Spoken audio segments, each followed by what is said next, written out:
Welcome to Ages of War, where the echoes of steel and the cries of ancient warriors are not forgotten. Here, history is more than just names and dates. It is the clash of legions, the agony of empires, and the breath of those who dared to defy the tide of destiny. If you're ready to march through time, to witness the rise of rebellion and the fall of the mighty, then join us. For this is where history lives and breathes. In the vast machinery of the Roman Republic, there existed a system both brilliant and brutal, a republic that built aqueducts and roads, but also thrived on conquest, subjugation, and slavery. For every triumph paraded in Rome, thousands of nameless souls were dragged in chains. Among them was a Thracian, fierce, proud, and unwilling to kneel. His name was Spartacus. Thrace, a rugged land north of Greece, was home to tribes known for their wild valor and martial skill. Spartacus, likely once a soldier or tribal warrior, found himself captured by Roman forces during one of their countless campaigns. Stripped of his freedom and dignity, he was sold into slavery and condemned to a life of violence, not in war, but in the bloody arena of the Gladiator. He was taken to the Gladiator school of Lentulus Batiatus in Capua. There, under the scorching sun and harsh discipline, he trained alongside other men broken by war and fate. They came from Gaul, Germania, Africa, from every corner of the known world, brought together by chains and blood. Yet in this forge of suffering, bonds were formed. Spartacus was no mere brute. He was observant, intelligent, and charismatic. And most importantly, he had not accepted his fate. He saw the cruelty of Rome not only in the beatings and the fights, but in the indifference. Slaves were things, tools, disposable, replaceable. He watched his brothers fall, not only in combat, but to exhaustion and despair. And something began to smolder in his heart, a fire not only to escape, but to challenge the very world that had enslaved them. Around 73 BCE, with whispers of rebellion spreading and tensions rising, the spark finally ignited. Spartacus, along with around 70 other gladiators, plotted their escape. Armed with kitchen knives and stolen weapons, they burst from the school, overwhelmed the guards, and fled into the countryside. Along the way, they seized carts full of gladiatorial weapons and armor, transforming themselves from fugitives into warriors. They took refuge on Mount Vesuvius, not yet known for the disaster it would later bring to Pompeii, but already a formidable stronghold. From this height, they could see their enemy coming and prepare for battle. Rome's response was dismissive. The Senate, arrogant in its confidence, sent a small militia to suppress what they considered a mere slave uprising. But Spartacus proved to be no ordinary rebel. Using tactics learned in the arena and perhaps from his time as a soldier, he ambushed and destroyed the Roman force. Word of his victory spread like wildfire. Slaves across Italy began to escape and join him. Dispossessed farmers, shepherds, and others who had suffered under Rome's rule came in droves. What began as a desperate escape had become a rebellion. Spartacus was joined by two powerful figures, Crixus and Enemaus, both Gauls and fierce warriors in their own right. Together, they began to forge the chaos of escape into the structure of an army. They trained their followers, divided them into units, enforced discipline, and established camps. Rome had not yet realized the storm that was brewing.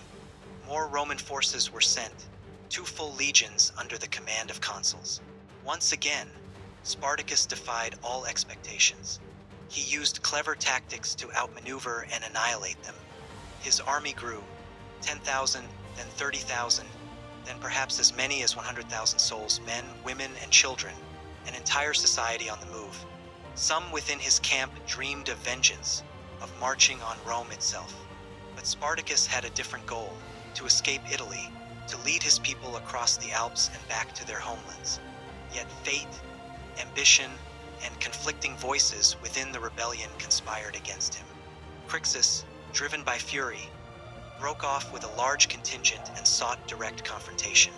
He was defeated and killed, a bitter loss for Spartacus, who responded with terrifying resolve, forcing captured Roman soldiers to fight to the death in gladiatorial combat in memory of his fallen comrade. Still, Spartacus pushed northward, but at a critical moment he turned south again. Historians debate why. Perhaps the Alps were impassable with such a large group, or perhaps his men refused to leave Italy. Maybe Spartacus began to believe that escape was no longer enough, that perhaps Rome itself should fall. As the rebellion raged on, the Senate grew increasingly alarmed. They turned to Marcus Licinius Crassus, the wealthiest man in Rome, known for both his greed and his ruthless ambition. Crassus was no fool. He knew the rebellion had to be crushed swiftly and completely. He raised 6 new legions and took command of the war with full authority. Crassus brought brutal discipline. When his soldiers showed cowardice, he revived an ancient and terrifying punishment: decimation. 1 in every 10 men in failing units was executed by their comrades. Fear became his ally, and with it, he began to press Spartacus harder than any Roman had before. Spartacus attempted to negotiate a sea escape. He contacted Cilician pirates, promising them gold in return for ships. But he was betrayed. They took his payment and vanished. With his path cut off, he turned south again, trying to reach the tip of Italy. Crassus pursued relentlessly, building massive fortifications, a trench and wall across the peninsula, to trap the rebels. Surrounded, starving, Spartacus made one final attempt to break through. He succeeded in part, escaping the trap and continuing the fight. But time was running out. The rebellion was bleeding, its unity faltering. Meanwhile, Pompey the Great, returning from campaigns in Spain, was ordered to move south to assist. The Senate wanted this rebellion ended once and for all. In the spring of 71 BCE, Spartacus and his remaining forces prepared for a last stand. He addressed his men not as slaves but as free warriors. He rejected the crown they offered him, choosing to fight and die as an equal among them. Then came the final battle, likely in Lucania. Spartacus led the charge himself, cutting through Roman lines, seeking Crassus directly. He fought like a demon, his body covered in wounds, but he was surrounded. According to legend, he fell fighting, never found, his corpse lost among the dead. The remnants of his army were slaughtered. Over 6,000 captured rebels were crucified along the Appian Way, a chilling display that stretched for miles. It was meant to be a lesson that no one, not even the strongest of slaves, could challenge the might of Rome. But the lesson had a cost. Though Rome won, the fear the rebellion instilled lingered.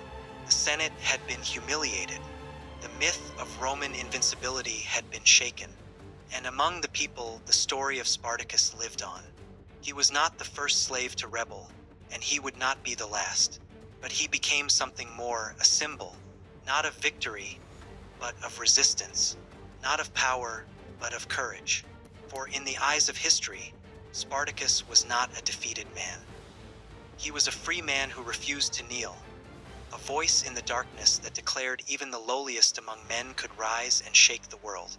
Rome would continue its conquests. Crassus would grow richer. Pompey would claim the final victory.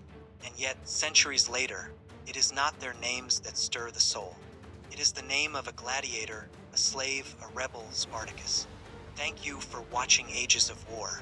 If you found this story compelling, powerful, or inspiring, please subscribe to the channel. More epic journeys through the blood-soaked chapters of ancient history await. Your support keeps these stories alive.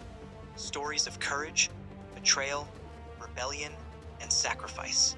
Stories that echo through time.